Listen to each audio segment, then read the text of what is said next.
Empezamos con la unidad 1, que es la introducción al riego y al drenaje en jardines. Acá vamos a hacer un pantallazo para tener una idea de dónde estamos parados, para qué necesitamos el riego. Todos sabemos que es importante el riego, todos sabemos que es importante el agua. Bueno, pero vamos a repasar algunos conceptos.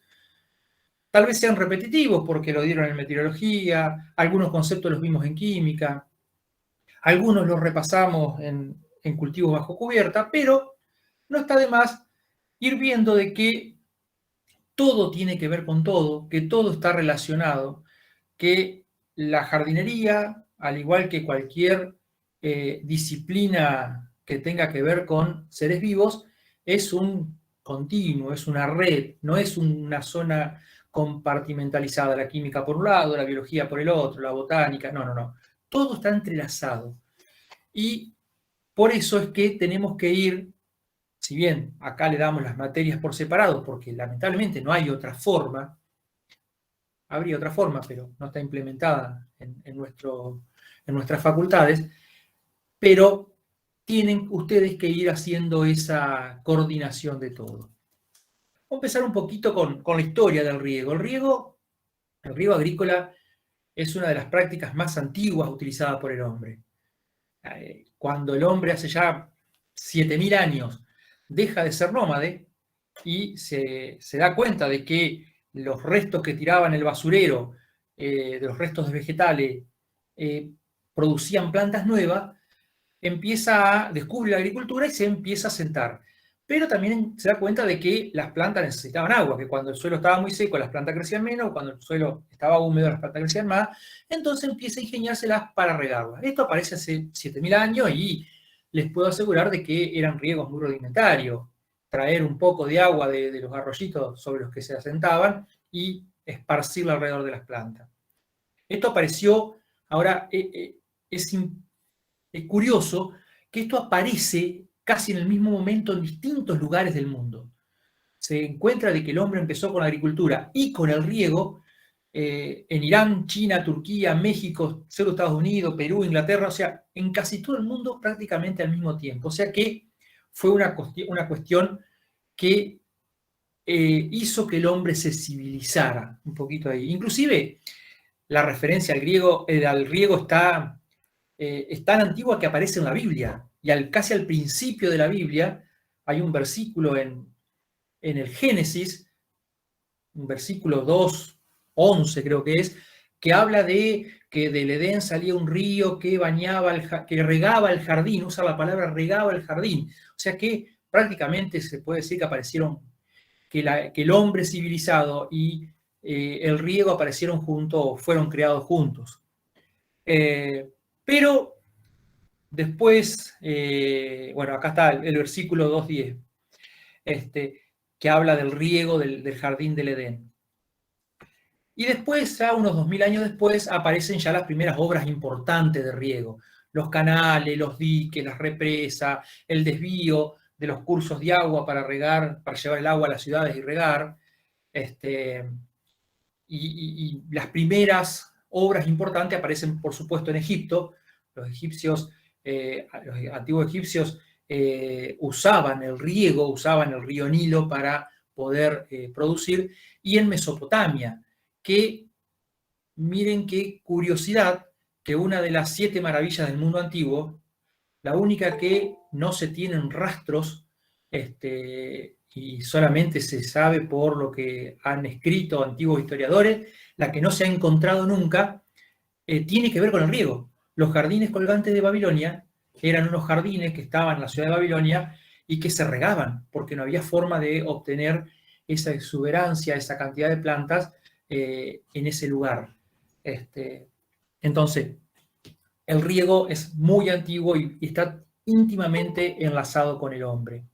Acá tienen un grabado, este es un dibujo que representa una ciudad sumeria con los canales de riego y los diques y las zonas de regadío, y esto es un dibujo de lo que se pensaba que eran los jardines colgantes de Babilonia. Piensen que acá había palmeras, había árboles que venían de las montañas y que había que regarlos. si ustedes se fijan, acá se ve en cascada, este grabado, este dibujo está hecho en base a los relatos de un escritor, de un historiador griego, que había cascadas, que había terrazas colgantes, era una de las 7 maravillas. Ahora, todos sabemos lo que es el riego, pero cuando nos dicen, ¿y qué es el riego? Y lo primero que decimos es agregar agua a los cultivos para que crezcan bien. ¿Sí? Así como nosotros cuando tenemos sed tomamos agua, las plantas cuando tienen sed le ponemos agua, eso es regar.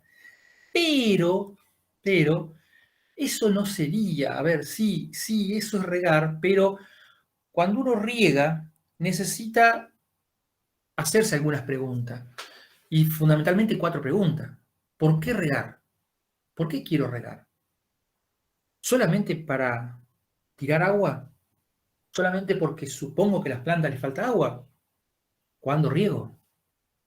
¿Cuándo riego? ¿Cuando puedo? ¿Cuando quiero? ¿Cuando se me ocurre? ¿Cuánto? ¿Cuánto riego? Porque ya vamos a ver de qué, y esto tiene que ver con el práctico que ustedes van a hacer, y yo puedo decir, bueno, ¿por qué riego? Porque necesito que mis plantas crezcan lindas, fabulosas, que no sufran, que expresen todo su potencial y su esplendor. Bien, ¿cuándo riego? Cuando la planta lo necesite. ¿Y cuánto riego? Todo lo que la planta necesite. Ah, bien. Entonces, riego una vez por semana un montón, inundo todo, y eso está bien. Bueno, ¿y cómo riego? Riego a baldazos, porque si estamos hablando de agregarle agua a las plantas, puedo decir, bueno, tengo una pileta y agarro el balde, empiezo a mojar todo. Entonces, estas 4 preguntas son las que vamos a intentar a lo largo de este trimestre, cuatrimestre, poder respondernos. ¿Por qué riego? ¿Qué espero obtener cuando riego? ¿Cuándo riego? ¿Cuánto riego? ¿Y cómo riego? Con esto ya podemos armar una definición de riego que en realidad no es mía, es de un investigador que escribió un libro que ustedes lo tienen en su bibliografía, inclusive creo que lo tienen el enlace online, que es Gurovich, y que dice que el riego es la aplicación oportuna y uniforme de agua a un perfil del suelo para reponer en el suelo, el agua consumida por los cultivos entre 2 riegos consecutivos. Fíjense qué cosa interesante. El agua se aplica al suelo. No, yo no riego las plantas, yo le aplico agua al suelo. Primer concepto que tenemos que empezar a pensar. Bien, ¿cuáles son los objetivos del riego? Proporcionar el agua necesaria para el crecimiento, dejar disponibles para las plantas nutrientes, por eso tengo que aplicar el agua al riego. Perdón, por eso tengo que aplicar el riego al suelo, el agua al riego. Ya estoy cruzándome. Tengo que agregar el agua al suelo porque necesito no solamente que la planta absorba agua, porque si fuera agua pura la planta no podría vivir. La planta necesita que con el agua vengan los nutrientes, vengan los minerales, vengan los nitratos, vengan los fosfatos, vengan los óxidos, venga el potasio, venga el magnesio del suelo para poder fabricar su estructura. Y también un objetivo del riego es suplir los déficits de agua por sequía o por falta de lluvia. Y esto es importante. Cuando regamos, también tenemos que tener en cuenta la lluvia, porque, primero, tendríamos 3 escenarios posibles. Uno donde llueve siempre, no es preciso regar. Otro donde no llueve nunca, el único agua que van a tener disponible en mis plantas es la del riego. O la situación intermedia, que es la que tenemos prácticamente todos, que es llueve, por ahí llueve, pero por ahí no llueve, entonces ahí es donde tengo que aplicar el agua del riego. También el riego sirve para refrigerar el suelo y el ambiente, ¿sí? Por ahí en momentos de mucho calor es necesario riegos como para bajar la temperatura del suelo, aunque lo podemos hacer con otras técnicas, pero bajar la temperatura del suelo para que la planta tal vez no necesita agua porque tiene agua en el suelo, pero un poco de agua libre dando vuelta me ayuda a bajar la temperatura del ambiente y eso hace que la planta se sienta mejor. Y esto hace que la planta no se estrese, porque las plantas también se estresan, ¿sí? También sufren y también se afectan por condiciones adversas. Y además que, y acá tenemos el primer gran problema del riego, disolver sales acumuladas. Ahora, si yo riego siempre con el mismo agua y el agua tiene un alto contenido de sales, difícilmente pueda disolver las sales. Las voy a seguir acumulando. Bueno, esa es una de las cuestiones que tenemos en cuenta y que hablamos allá en química, que muchas veces regar era más perjudicial que no regar. Pero ya lo vamos a ver.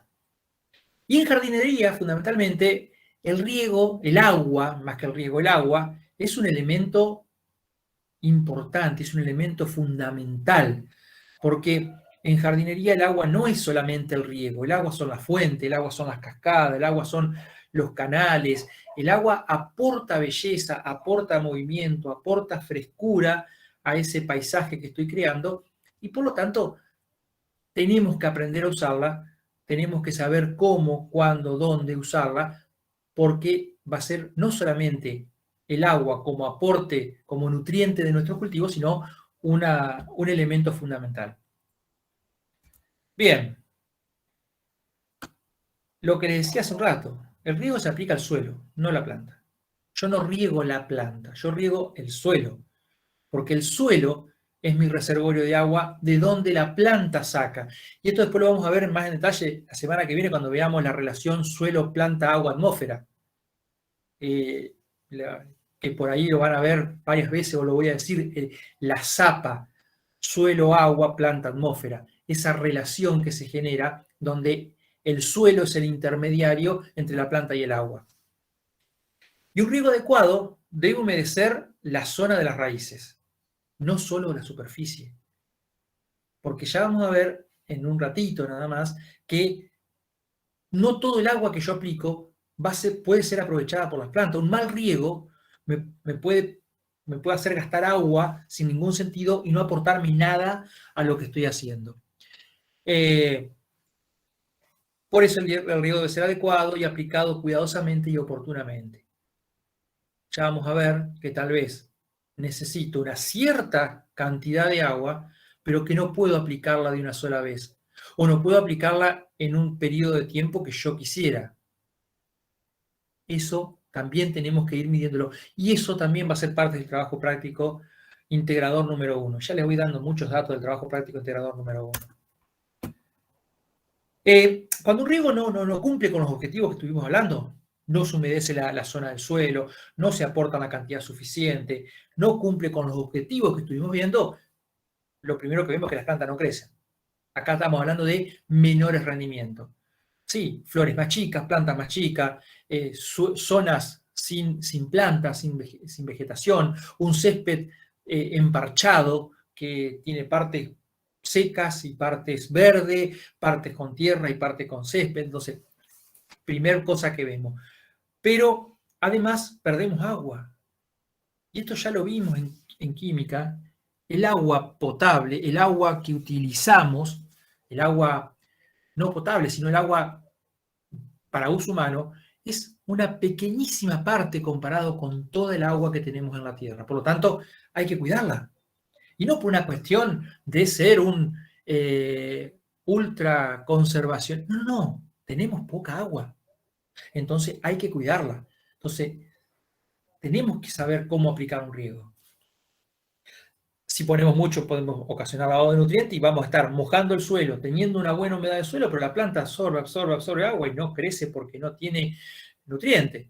Es como que estuviéramos tomando continuamente, hacemos una sopa de verduras y nos llegan invitados y le agregamos cada vez más agua, entonces terminamos teniendo una sopa que es solamente agua. Bueno, acá pasa lo mismo, la sopa del suelo deja de tener sustancia, deja de tener componentes porque me lo lavó el agua del exceso de riego. El mal drenaje, la salinización de los suelos, también son cuestiones de una mala aplicación. Y la erosión del suelo. El suelo se me rompe, pierdo la estructura, se me forman canaletas, canales, zanjas, depende el tamaño y la estructura de mi jardín, voy a tener más o menos problemas. Entonces, ya sabiendo un poco todo esto, vamos a ver algunos conceptos que tenemos que manejar de riego, que después lo vamos a ir viendo en detalle, pero en este momento no tenemos que aprenderlos para saber de qué hablamos cuando hablamos, por ejemplo, de lámina. Un concepto importante en riego es la lámina. ¿Qué es la lámina? Es el espesor del volumen de agua que se aplica al suelo o que llega por lluvia. ¿Sí? Vieron que la lluvia, por ejemplo, se mide en milímetros. ¿Qué significa eso? Que el agua que cayó en determinado lugar, si no se hubiese escapado para ningún lado, si hubiéramos tenido una especie de pileta, hubiera sido de 10 milímetros, 15 milímetros de espesor. Esa es la lámina. ¿Sí? Se mide en milímetros y una cosa que tenemos que tener en cuenta es que cada milímetro, ¿sí?, que se aporta al suelo equivale más o menos a 1 litro por metro cuadrado. 1 milímetro de lluvia es 1 litro de agua por metro cuadrado. ¿Está? O sea, es mucha agua. Cuando hablamos de 10 milímetros, ustedes piensen que hacen un cuadrado de un paso por un paso y ahí le ponen 10 litros de agua. Eso es una lluvia de 10 milímetros. Y eso es la lámina. Así como medimos la lámina de lluvia, también medimos la lámina de riego. La dotación, otro de los conceptos que vamos a manejar a partir de ahora, hasta fin de año, la dotación, es la cantidad de agua por unidad de superficie y por unidad de tiempo que se necesita para satisfacer las necesidades de nuestros vegetales.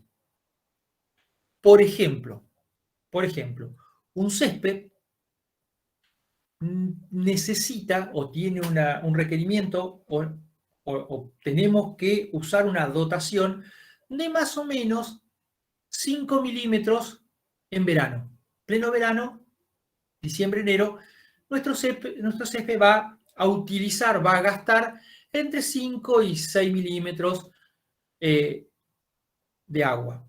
¿Sí? Lo que equivaldría a decir más o menos 5 litros por metro cuadrado. Entonces, si yo tengo un paño de césped de 10 metros cuadrados, 2 por 5, voy a estar necesitando agregar más o menos 50 litros por día. Fíjense que es bastante lo que usan las plantas. Por supuesto que a esto debemos restarle las precipitaciones. ¿Sí? Si bien, y ya vamos a ver el ciclo hidrológico es un ciclo que está continuamente produciéndose y que tiene algunos fenómenos que son constantes, como la evaporación. La evaporación está continuamente perdiendo agua al suelo y las plantas. Pero las lluvias no son permanentes, no son constantes, son intermitentes. Entonces, justamente por eso tenemos que regar. Si la lluvia estuviera continuamente lloviendo todo el día, y bueno, viviríamos en un ambiente fantástico donde todo lo que se evapora sería igual a lo que cae, no habría necesidad de riego, las plantas serían exuberantes, sería medio aburrido vivir en ese lugar, pero bueno, las plantas estarían fantásticas. Pero entonces la dotación y la cantidad de agua que yo necesito agregar cada vez que riego de acuerdo al tiempo. Aunque esa cantidad de agua que yo necesito agregar en un riego es la dosis. Si yo necesito 50 litros por día, reponer 50 litros por día, y voy a regar cada 3 días, voy a tener que agregar 150 litros de agua en mi césped. ¿Sí? Esa es la dosis. 150 litros. O una lámina de 15 milímetros. ¿Está? Eso es la dosis. Y la última que vamos a ver es el caudal. ¿Por qué es importante el caudal? Porque esto nos va a decir nuestro sistema de riego cuánta agua nos aporta. El caudal es la cantidad de agua que pasa por un punto o por una sección, dice acá. Una sección es por un caño. Tengo un caño y tiene la sección y la superficie. Si yo hago un corte, la superficie ocupa. Pero ¿cuánto agua pasa por ese lugar, por ese área? Ese es el caudal. Y se mide en litros por minuto.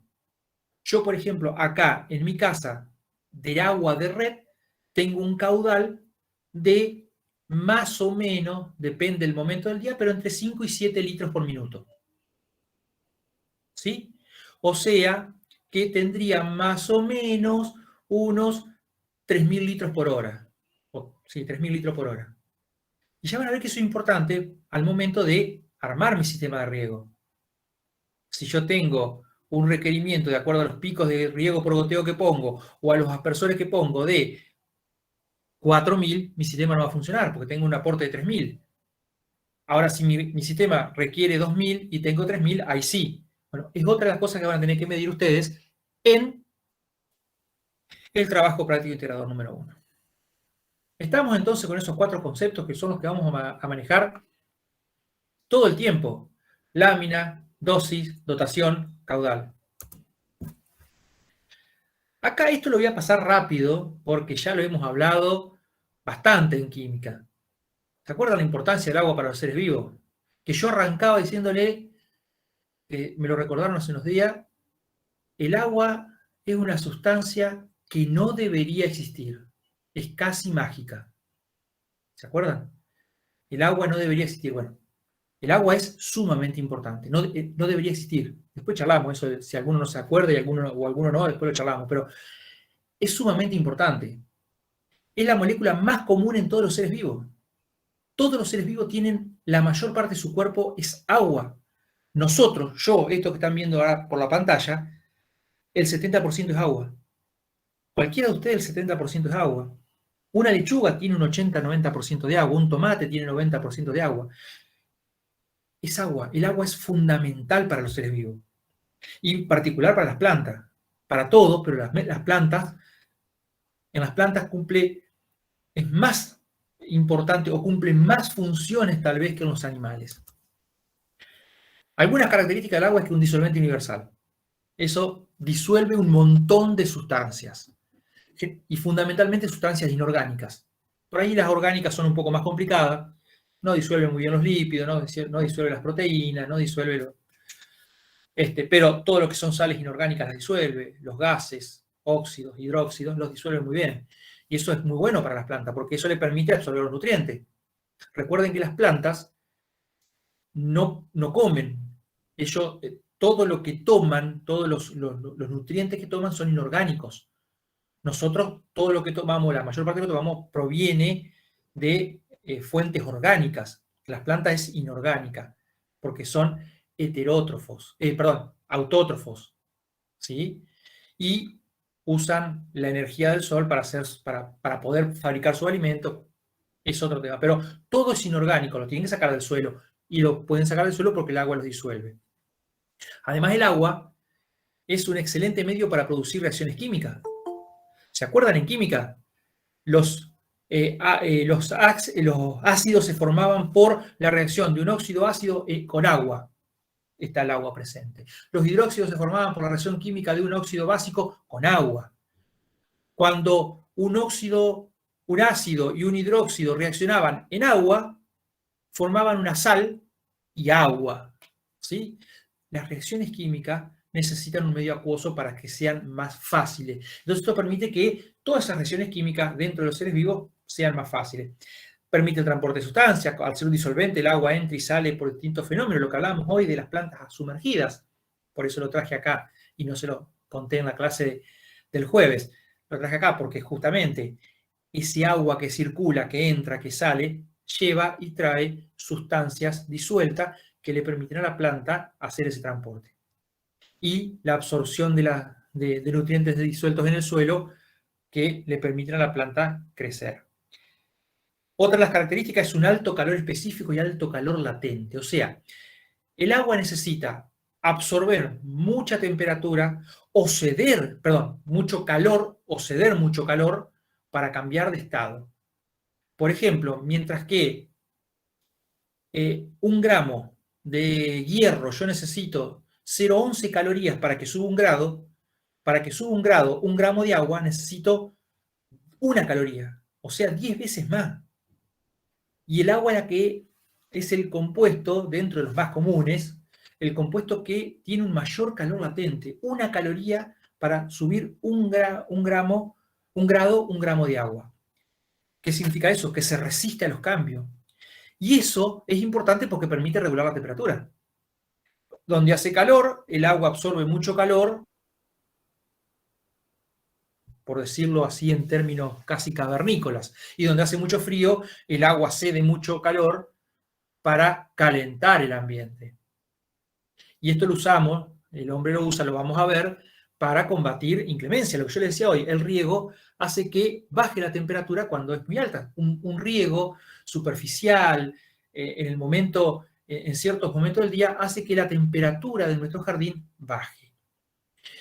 Un riego especial, bien aplicado en el momento justo, hace que mis plantas no las afecte tanto o no las afecte la helada. ¿Por qué? Porque el agua va a empezar a ceder algo de calor y va a hacer que la temperatura no baje tanto al punto de helarse.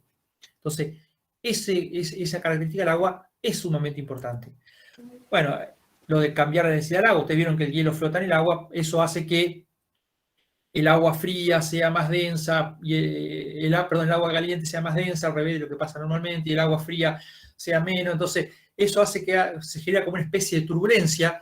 El agua caliente, el agua de arriba la calienta el sol, baja, se enfría, como se enfría se forma hielo y es menos densa, entonces flota, y eso hace como un remolino, como una turbulencia que permite la oxigenación de los océanos fundamentalmente, y permite que el oxígeno llegue a profundidades y haya vida abajo del agua.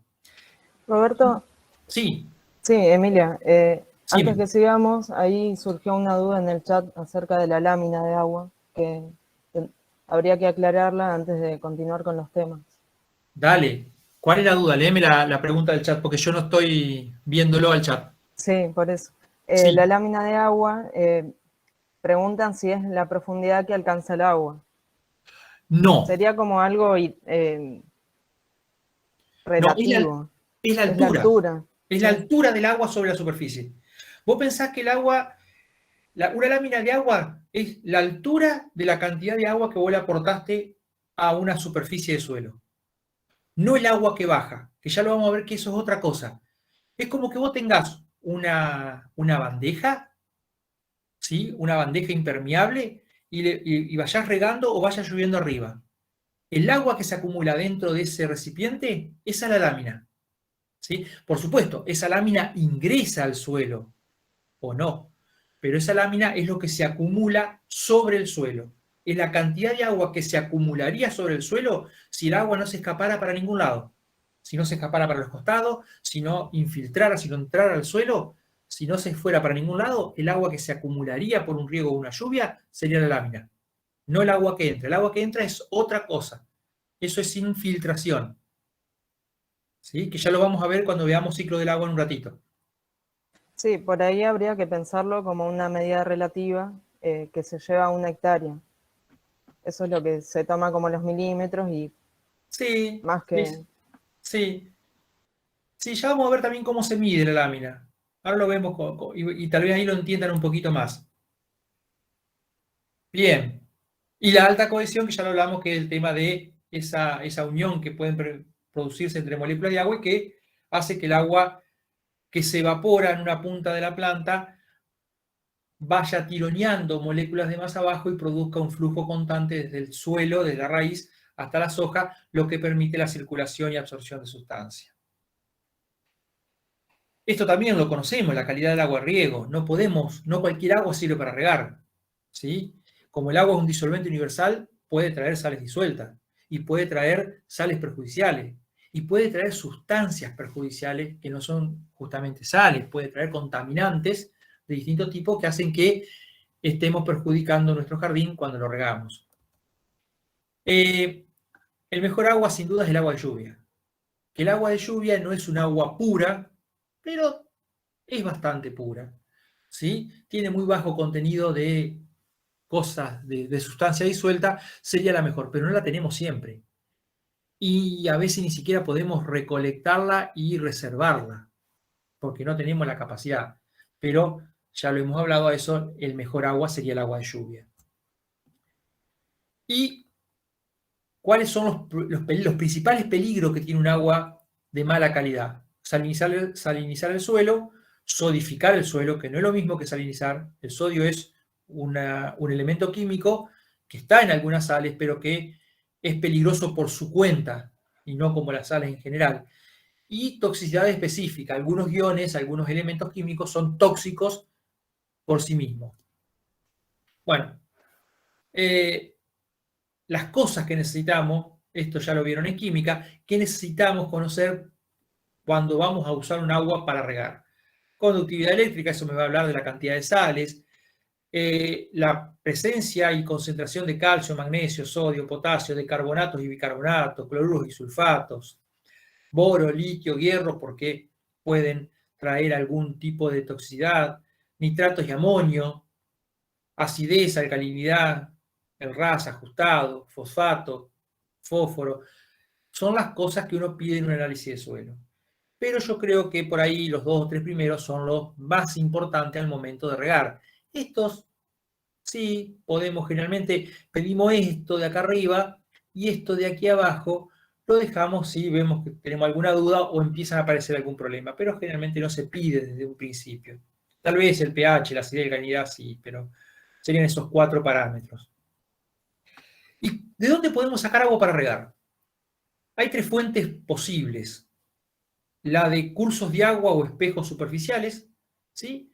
Un arroyito, una laguna, un tajamar, serían las mejores aguas porque es un agua con pocas sales en general en disolución, son aguas que se consideran dulces, aguas que generalmente son aguas de lluvias, y si tienen en algún momento algo de sal, la sal precipita, o sea que serían los mejores. Pero ¿cuáles son los problemas que puede tener? Que pueden tener contaminantes, sobre todo en lugares cercanos a ciudades, pueden tener contaminantes de materia fecal, de medicamentos, de pesticidas, pueden traer contaminantes. Y suele ser un problema en los jardines domiciliarios conseguir ese agua, donde en una casa, en una ciudad, con un jardín o en una plaza o en un parque de una ciudad, vamos a tener un arroyo cerca como para sacar agua. Entonces, ¿es el mejor agua que podemos llegar a después del agua de lluvia? ¿Es el mejor agua? Sí. Es complicado conseguirla. Lo que más a mano tenemos siempre es el agua de pozo. El agua de pozo, sí, porque en los jardines medianamente grandes, o en varios lugares, o en ciudades del interior, o en el campo, tenemos agua de pozo.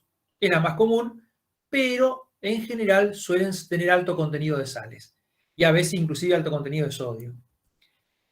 Y en las ciudades, jardines pequeños, lo que más a mano tenemos es el agua de red, que es un agua en general de buena calidad, pero el problema que tiene es el cloro, ¿sí? Viene con cloro por el tema de la potabilización y es una fuente costosa. El agua de red es cara. Inclusive en ciudades donde no se cobra, no se mide y no se cobra por el consumo, suele ser un recurso un poco complicado. Entonces, ¿es lo que más usamos? Generalmente sí, pero es costosa y cada vez se está haciendo más hincapié en cuidar el agua de red, más ahora con lo que está pasando con el río Paraná. Entonces, son las 3 fuentes que podemos usar. Todas tienen sus ventajas y sus desventajas. El agua de cursos de agua y espejos de agua es la mejor, pero es difícil conseguirla. El agua de red es la que más a mano tenemos, pero es muy cara. El agua de pozo estaría intermedia y no sería una cosa cara, sería bastante accesible, pero puede tener alto contenido de sales. O sea, ninguna es ideal. Y ahora sí, vamos al ciclo hidrológico, así ya vamos redondeando esto y vamos entendiendo algunos conceptos. El ciclo hidrológico es un modelo teórico que intenta explicar cómo se mueve el agua en el planeta Tierra, ¿sí? Abarca desde el agua en el suelo, todo lo que es la escorrentía, que es el agua que se escurre sobre la superficie del suelo, que no puede penetrar al suelo, la percolación, que es el agua que se pierde en profundidad, la infiltración, que es el agua que entra al suelo, ¿sí? Pero una parte del agua que entra al suelo se escapa en profundidad porque se va, se pierde. Todo el movimiento de las masas de agua, todo el movimiento de la atmósfera, o sea, es un ciclo bastante complejo. Y es un proceso continuo, lo que yo decía, está continuamente produciéndose. Pero tiene algunas variaciones que son discontinuas, como la lluvia, ¿sí? Las plantas extraen constantemente agua del suelo. Entonces, y ese es un problema, porque el agua las plantas sacan continuamente agua del suelo, pero la reposición del agua del suelo, sea por lluvia o sea por riego, es cada tanto. Y ahí es donde nosotros tenemos que ser cuidadosos, porque si yo pongo más agua de la necesaria, perjudico. Si pongo menos agua de la necesaria, perjudico. Tengo que poner el agua justa y en el momento justo. Y ahí es donde está el problema y por eso es importante el riego. Y salvo contadas excepciones, el agua, las plantas y el agua del suelo. O sea, y el agua llega al suelo, porque eso es una cuestión. Cuando hablamos de precipitación, lo primero que pensamos es en lluvia. Es cierto, es el principal fenómeno de precipitación. Pero en algunas zonas, que no es la nuestra, la nieve aporta grandes cantidades de agua al suelo. Incluso en algunos lugares es la única precipitación que se produce. El granizo también, aunque preferimos que no caiga. Ahora, no todo el agua que llega al suelo se queda en el suelo, ¿sí? Y menos todavía todo el agua que entra al suelo puede ser aprovechada por las plantas. Bueno, acá tienen el ciclo, después lo ven, pero fíjense que tenemos agua que precipita en forma de nieve, en forma de agua, hay una evaporación, hay una transpiración de las plantas, el conjunto de evaporación y transpiración es la evapotranspiración, hay evaporación de masas de agua directamente, hay agua que fluye por sobre el suelo, eso se llama escorrentía, hay agua que ingresa al suelo y queda disponible para las plantas, agua que infiltra, el agua que ingresa al suelo infiltra, y hay agua que se pierde en profundidad porque el suelo no la puede retener. Ustedes piensen en el suelo como en una esponja. El suelo es un cuerpo, un sistema que tiene poros, que tiene huecos, ¿sí? Se dice que más o menos el 50% del suelo es tierra y partículas de tierra y de roca y de piedras, arcilla, limo y arena, y un 50% es espacio hueco, espacio poroso. De ese 50%, lo ideal sería que la mitad estuviera cubierto con agua y la mitad con aire. Entonces, el suelo puede retener, eso es un suelo ideal. Hay suelos con menos capacidad porosa, hay suelos con más capacidad porosa. Un desierto de arena tiene mucho más poros. Un suelo arcilloso tiene menos espacios porosos. Y eso va también a hablar de una capacidad de retención. ¿Cuánta agua en milímetros, cuántos milímetros de agua, cuántos litros de agua puede retener mi suelo? ¿Sí? ¿Cuánto puede retener? ¿Cuánto puede quedar de agua? Un suelo, yo le agrego agua. ¿Cuánta agua me aguanta sin que se sature y empiece a correr por arriba y tampoco que se empiece a perder por abajo? ¿Sí? Un suelo arenoso va a retener menos agua porque los agujeros son más grandes, los poros, los huecos son más grandes, entonces el agua se va para abajo, se pierde en profundidad por perforación. Un suelo un suelo gredoso, con mucha arcilla, un suelo arcilloso, pesado, de esos que hay hacia el norte de la provincia, hacia el centro norte de la provincia, van a tener poros más pequeños y por lo tanto el agua va a estar ahí adentro, va a quedar retenida, pero va a quedar retenida con mucha fuerza. La planta no la va a poder sacar. Entonces, todas estas cuestiones las vamos a ir viendo a partir de la semana que viene. Y un poco la ecuación general del ciclo hidrológico es esta, donde las precipitaciones son igual a la evapotranspiración, a la evaporación, a la transpiración, más la infiltración, más la percolación, más la escorrentía. O sea, estos son los aportes de agua al suelo. Acá podríamos agregar riego en un sistema intervenido por el hombre, y estas son las pérdidas del sistema. Vamos a ver cada uno de estos componentes. La precipitación es el agua que cae naturalmente desde la atmósfera al suelo. Es un fenómeno que no se produce continuamente, tiene un comportamiento estacional, ¿sí?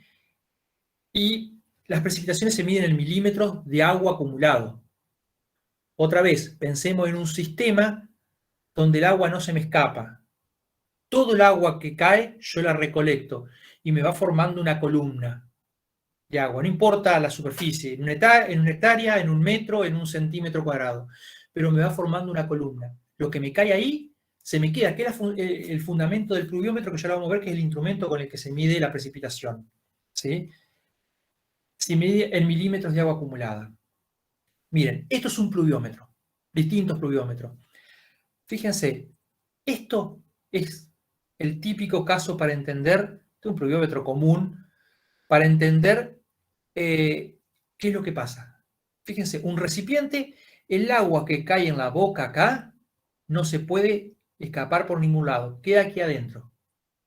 Entonces yo puedo decir que el agua acumulada, no importa la superficie, fíjense que esto puede ser más chico, puede ser más grande, no importa, porque todo el agua que cae acá me va formando una columna, se me va acumulando acá adentro. Yo mido, después de una lluvia, el agua no cayó al suelo, cayó aquí adentro y formó una columna. Y esa columna tiene una altura.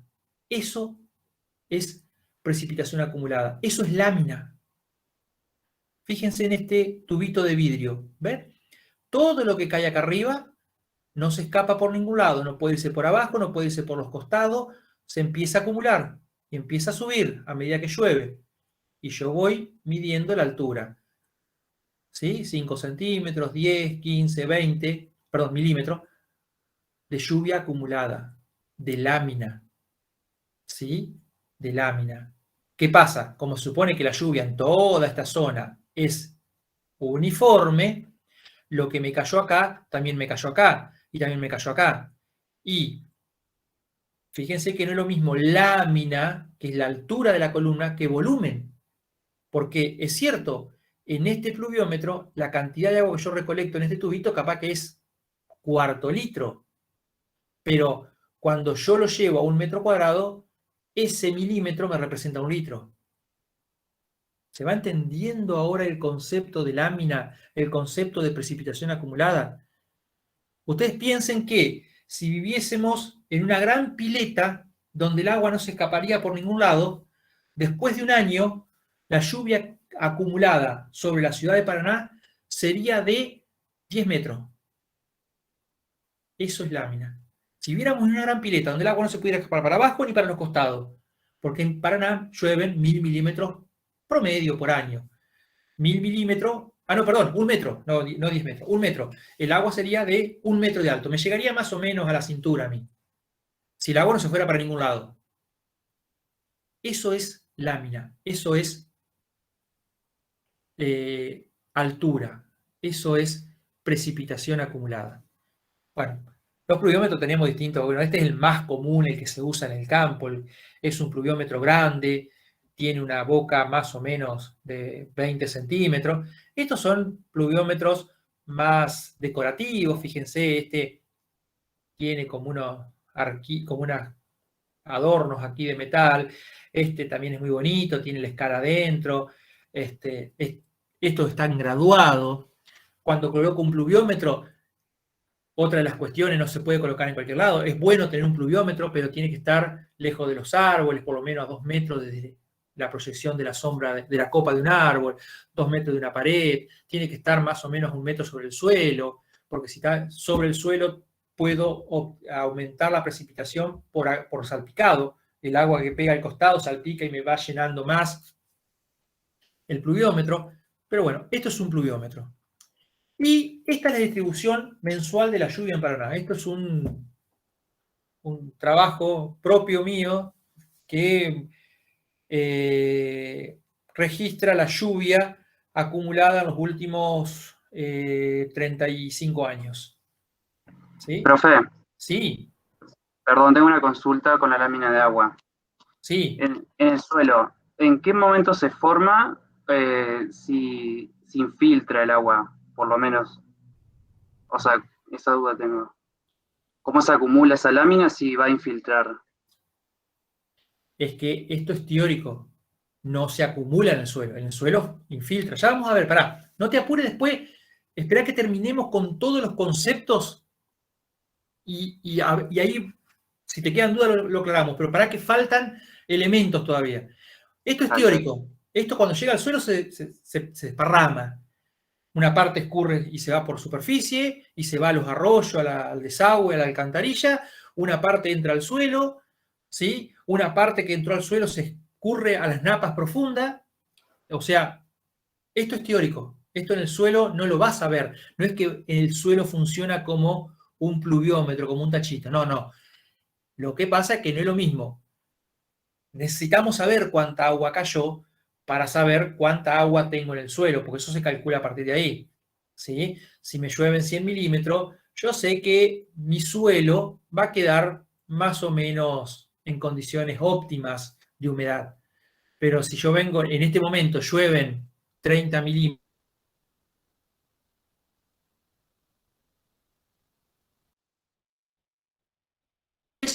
vamos paso a paso. Bueno, le decía, fíjense que tenemos un pico muy alto de lluvia en otoño y un pico en primavera-verano. En invierno prácticamente no llueve. Bien, vamos con esa es el ingreso de agua al sistema. Vamos a ver qué pasa después con ese agua que llega. Hay una parte que se evapora. Llegó al suelo, pero se evaporó. Esa es la evaporación. Se perdió por evaporación. Y ese es el agua que pasa del estado líquido a gaseoso. La evaporación depende de la radiación solar, que esto quiere decir que cuanto más sol hay, más se evapora. Cuanto más sol hay, más temperatura hay, más se evapora. La temperatura del aire, un aire frío va a hacer que el agua va a aportarle poco calor al agua del suelo, no se la va a calentar tanto para que se evapore. Del viento, el viento también es un gran evaporador. Entonces fíjense que en días nublados pero de mucho viento, la ropa se seca igual. ¿Por qué? Porque el viento se arrastra la humedad y el agua, ustedes no se olviden que el agua tiende a ir de donde está más concentrado, donde hay más cantidad de agua, donde hay menos cantidad de agua. Si yo tengo agua en el suelo y el viento me llevó la humedad del aire, me llevó el agua del aire, en el aire va a haber poca agua. Entonces el agua va a tender a pasar del suelo al aire en forma de vapor. Entonces los vientos también aumentan la evaporación. Y de la cobertura del suelo. Los suelos desnudos o descubiertos evaporan más que un suelo cubierto. La evaporación también se mide en milímetros de agua evaporados. ¿Sí? ¿Por qué? Porque para su cálculo, para calcularla se usan evaporímetros. ¿Y qué son evaporímetros? Tanques con agua. Esto es un evaporímetro. Aquí hay una especie de reglita, un tanque con agua, se viene a las 8 de la mañana y se mide a dónde está. Y se viene el otro día a las 8 de la mañana, un día después, y se dice, ah, bueno, mira, bajó 2 milímetros, bajó 3 milímetros. Eso quiere decir que todo mi suelo evaporó 1 milímetro de agua. Evaporó una lámina constante de 1 milímetro. ¿Sí? Es la forma de medirlo, porque si yo me refiriera a volumen, tendría que decir, evaporó 1 litro por metro cuadrado, evaporó 10.000 litros por hectárea. No tendría mucho sentido la cantidad, porque tendríamos que enseguida hacer referencia a la superficie.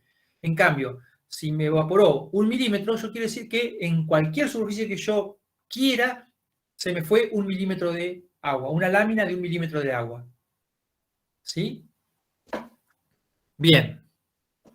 Bueno, la transpiración funciona más o menos lo mismo, van de la mano. Es más, ayer veíamos que, la semana pasada veíamos con Guillermo que la transpiración y la evaporación se miden juntas y se habla generalmente de evapotranspiración.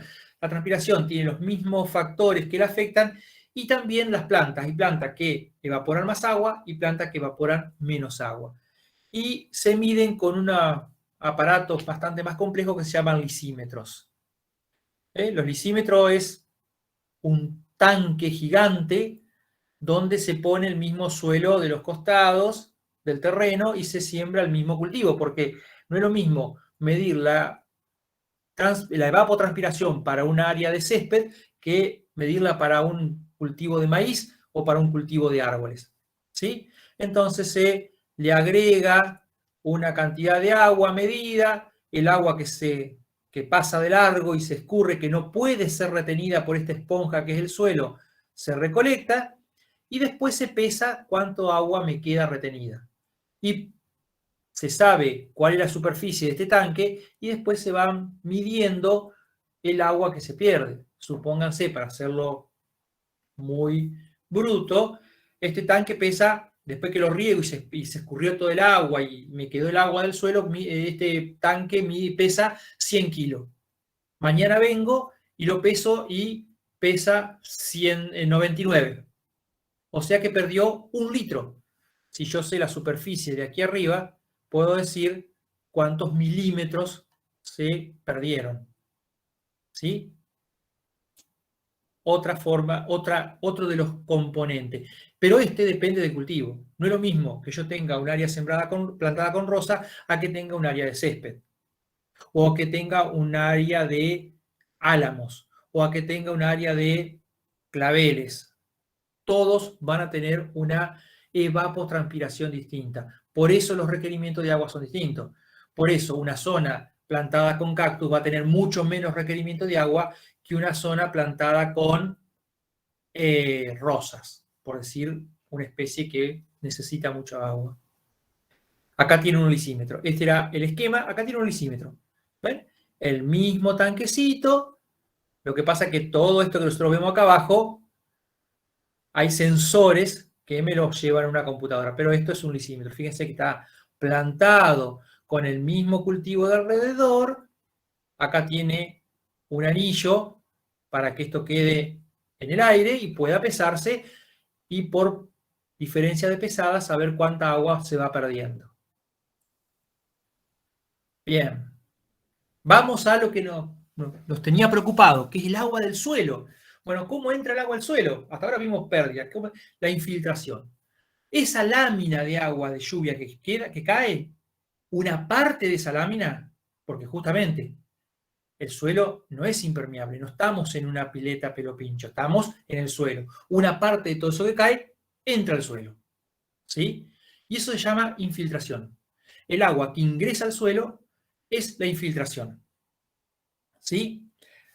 Y la infiltración depende fundamentalmente de la estructura y de la textura del suelo. Y se va a medir miren cómo es importantísimo que entiendan el concepto de lámina y hagan el esfuerzo para entender el concepto de lámina, porque todo está relacionado con la lámina. Porque la infiltración se mide en milímetros de lámina por unidad de tiempo. Un suelo me puede infiltrar 10 milímetros por hora, 100 milímetros por hora. ¿Qué significa eso? Que si yo en una hora le agrego una lámina más alta, no me va a ingresar al suelo, se me va a ir. ¿Sí? Eso es lo que pasa con las lluvias muy torrenciales. Me llueven 10 milímetros en una hora, todo ese agua entra, porque todos los suelos pueden absorber ese agua, pueden hacer que ese agua se infiltre. Ahora, al mismo tiempo me llueven 100 y no, hay una parte, ¿por qué? Porque hay una velocidad. El agua ingresa al suelo, se infiltra a cierta velocidad, que son milímetros por minuto, milímetros por hora. Esa es la forma de medirlo. Y para medirlo se usan unos aparatos que se llaman infiltrómetros, que es nada más y nada menos que poner un tubo clavado en el suelo y se le pone agua adentro. Y se va midiendo cuál es la velocidad con que el agua esa baja. Y ahí se sabe que un suelo de Paraná tiene una cierta infiltración, un suelo de arenoso de la costa tiene otra infiltración. ¿Y por qué es importante esto? Porque me va a permitir conocer cuál es mi capacidad para regar. Si yo puedo poner 50 litros por hora o tengo que poner 25. Y eso también va a ser un elemento para manejar mi riego. Porque tal vez yo tenga que poner 50 milímetros en cada riego. ¿Sí? La dotación sean 50 milímetros por riego. Pero tal vez mi suelo, esos 50 milímetros necesita una hora para infiltrarlo. Entonces, si yo le pongo 50 milímetros en media hora, la mitad se me va a perder porque no va a ingresar al suelo. Se me va a ir a los desagües. Acá tienen un infiltrómetro en un esquema, acá tienen uno de verdad. Fíjense, un tanque con un cilindro con el suelo y ahí se le agrega agua. Ahora, todo lo que infiltra no se queda en el suelo. ¿Sí? Hay una parte de eso que infiltra, por más poquito que sea, es algo que sea muy poquitito, pero si no, hay una parte de esa percolación, de eso que infiltra, que se percola, o sea que se pierde en profundidad, que el suelo no puede retenerlo. Es como ustedes haga la prueba. Agarran una esponja de lavar los platos, la ponen en una olla con agua y la levantan. Fíjense que hay una parte que empieza a chorrear. Cuando deja de chorrear, eso sería el agua que puede retener la esponja. Es el agua que puede retener el suelo. Si usted aprieta la esponja, va a seguir cayendo de agua. Bueno, ese es el agua que, si hiciésemos la comparación de la esponja con el suelo, ese es el agua que queda disponible para las plantas. ¿Sí? Y depende de la percolación del tipo de suelo y en menor medida de las especies que tengo implantadas. Porque si yo tengo una plantación de árboles y las pérdidas por percolación van a ser mínimas, porque un árbol puede tener una raíz de 5, 6, 7 metros, entonces lo que se vaya en profundidad siempre algo el árbol va a rescatar.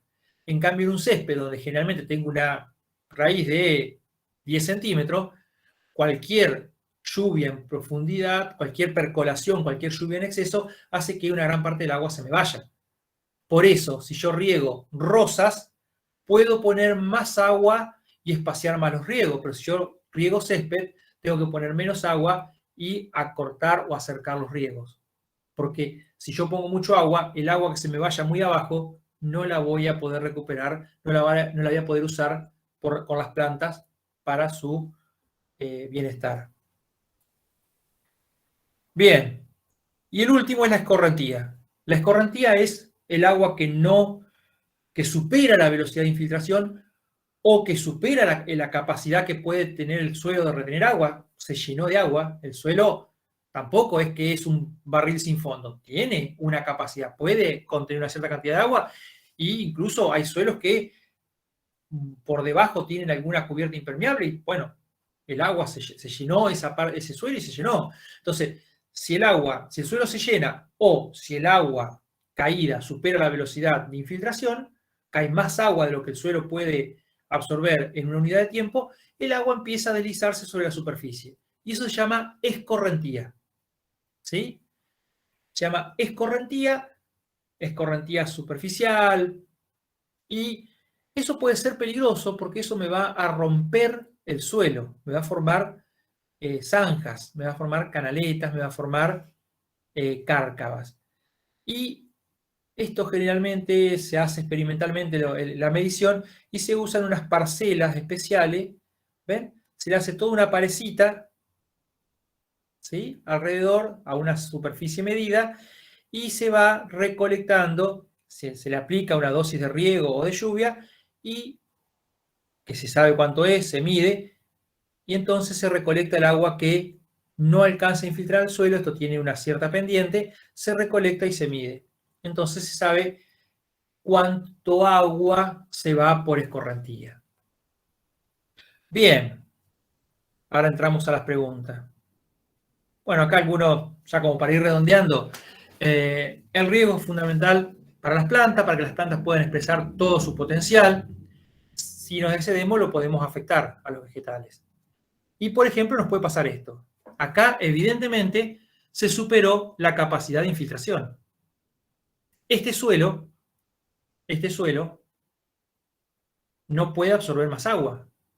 O porque le pusimos más agua de la debida, o porque se llenó.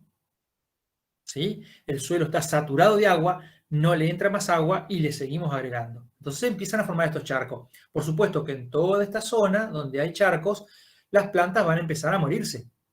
Las plantas necesitan que ese equilibrio entre aire y agua y suelo para que las raíces puedan respirar. Las raíces necesitan oxígeno.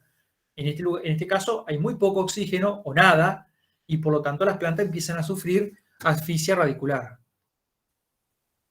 Y después tenemos esto. ¿Eh? Estas son las zonas de acumulación de agua donde el césped empieza a morirse. Y si no, en este caso, bueno, muy nivelado o sin posibilidad de que escurra, ¿sí? Porque si no suele pasar eso. Acá sí tenemos pendiente, entonces el agua no se acumula, sino que empieza a formar estas zanjas, ¿ven? Esas zanjitas ahí, y empieza a haber corridas de agua, del agua que no alcanzó a infiltrar, que no alcanzó a entrar en el suelo, y por lo tanto cuanto más agua cae, cuanto más es la velocidad de caída del agua, más rápido va a acumularse el agua sobre la superficie del suelo y más rápido va a escurrir y más velocidad va a tomar y más daño va a hacer. Por eso hay que tener también mucho cuidado en nuestros jardines, no solamente con el agua que aplicamos, sino en medir cuál es la capacidad de infiltración de nuestro suelo, y si vemos que la capacidad de infiltración es muy baja y que con poca agua se me puede inundar, vamos a tener que hacer la segunda parte de esta materia, que sería el drenaje. Vamos a tener que buscar la forma, facilitarle la infiltración y la percolación en profundidad mediante obras que me permitan sacar rápidamente el agua sin que se me acumule y sin que me haga este tipo de daño.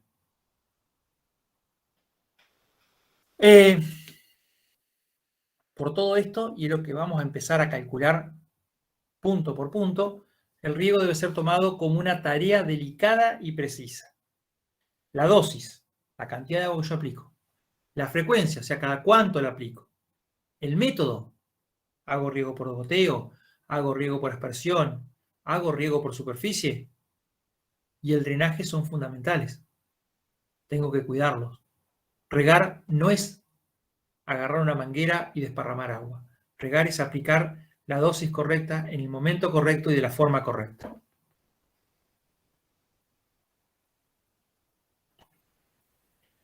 Y una cuestión importante a la hora de manejar mi riego es zonificar mi jardín. Lo que yo les decía, en esta zona voy a necesitar menos agua que en esta zona. Entonces, tal vez pueda ir armando una rutina de riego donde pueda usar menos agua en una zona y más agua en otra. Porque si yo quiero regar todo mi jardín de la misma forma, voy a tener problemas. Hay plantas que necesitan menos agua y hay plantas que necesitan más agua. Hay plantas que necesitan agua, pero que no mojarle las hojas. Entonces voy a tener que elegir el método. Entonces, zonificar y elegir el método adecuado es una de las cuestiones importantes a la hora de regar.